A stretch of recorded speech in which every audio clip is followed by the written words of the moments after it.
నేను ఓడిపోయాను. ఏమైందిరా నా పొద్దులు లేని 20 నిమిషాలలో ఓడిపోతే వెయ్యాలి చెప్తే అన్న ఇంకా 16 నిమిషాలు టైం ఇంకా 16 నిమిషాలు టైం ఉంది సెకండ్ ప్రైజ్ కేవలం.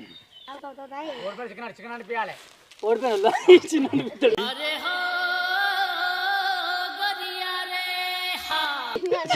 ఓడిపోయిన వాళ్ళు చిన్న ఓడిపోయిన అయిపోయింది. గివ్ అప్ ఇచ్చినావు ఇప్పుడు గివ్ అప్ ఇచ్చిండు అన్న. ఓడిపోయిన అన్నావు. అరే గివ్ అప్ ఇచ్చిండు ఆల్రెడీ. నేను ఫస్ట్ మాట్లాడుకోలేగా, ఫస్ట్ మనం మాట్లాడుకున్నాం. గివ్ అప్ ఇచ్చిండు అన్న. ఓన్లీ గెలిచిన వాళ్ళకి వేయి అన్నాం, ఓడిపోయిన వాళ్ళకి ఏమనలే. గివ్ అప్ ఇస్తే అందించాడు చికెన్. గివ్ అప్ ఇస్తే అందించినాయి నా డబ్బా కథ. అల్లు ఉంది అవో ఈ డబ్బా చూడు, ఆ డబ్బా చూడు బందే. నాకు మధ్య అంటారా మీరు అన్నారుగా, అది పోయి బిల్లు ఉందా లేదా? ఉంది. అల్లు వేస్ట్ చేయదు.